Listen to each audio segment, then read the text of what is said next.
On page 391, we're going to look at specific heat capacity. This is experiment 13.1. All right, so what we need, it tells us first before we start this experiment, now that you have some familiarity with the units used for measuring heat, you need to know how it affects different substances. When I transfer a certain amount of energy to an object, what will happen to the object's temperature? As long as a phase change doesn't occur, its temperature will increase. Similarly, if I remove energy from an object, its temperature will decrease as long as no phase change occurs. But how is this affected by the makeup of the object? Will an object made out of aluminum experience the same temperature change as an object made out of copper?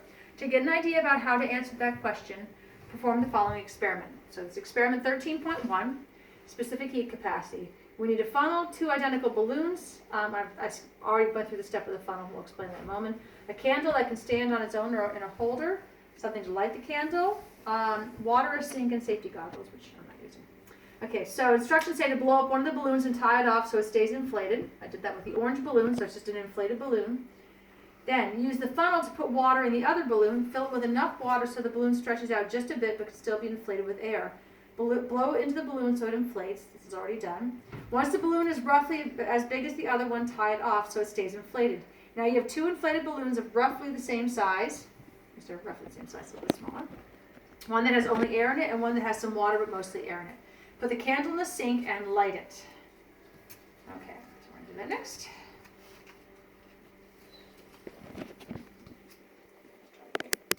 Nice.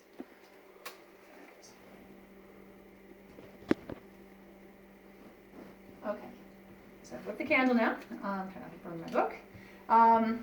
And we're supposed to hold the air. I'm going to read the instructions first and I'll do it. Hold the balloon that has only air where you tied it off.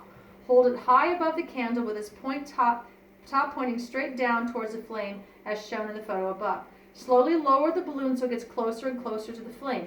What happens by the time the balloon touches the flame? You can guess, right? And then we're going to do the same one with the balloon that has water. So we'll start with this one first. So start nice and high. Oh, didn't want to do that. Okay, so that's the first one. All right, relight it. So you can write down your observations, what happened there. You guys actually can judge better than I can how close that was actually to the candle by the time it popped. I can't tell. And I think I got part of the balloon in the candle. So it might be stinky in here. It smells great already. Yeah, no, really. Okay, so we're relighting this now. We're going to do the same thing with the water in the balloon. Here we go. Don't like doing this job here. Okay, so it says hold the balloon, so the water pools right where the balloon will touch the flame. What happens this time? Continue to hold the balloon so the flame touches it right where the water pools. Wait for 15 seconds. And then pull the balloon away and look at where it touched the flame. What do you see? I'm going to move my book, so I don't know what's going to happen with this. Yes, there we go. So we're lowering it down. I'm going to count out. 1, is it touching?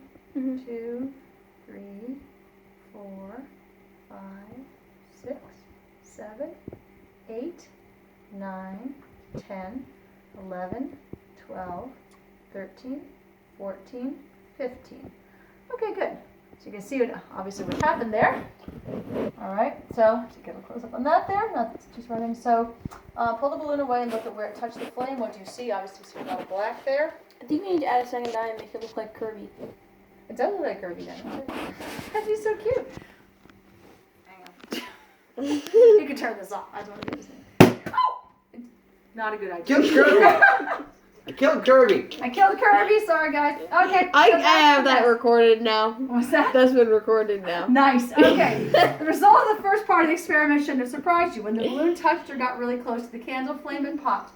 However, the result of the second part of the experiment should have been at least a bit unexpected. As long as you held the balloon to the candle where the water pooled, it didn't pop. In fact, you could probably see a black mark while you held it to the balloon. That's carbon from the incomplete combustion of the candle.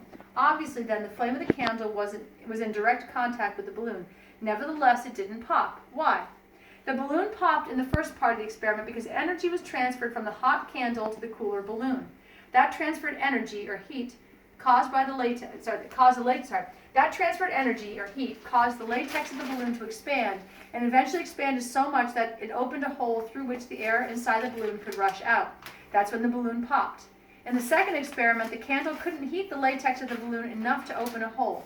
That's because in the second part of the experiment, the candle wasn't just heating up the latex of the balloon, it was also heating up the water inside.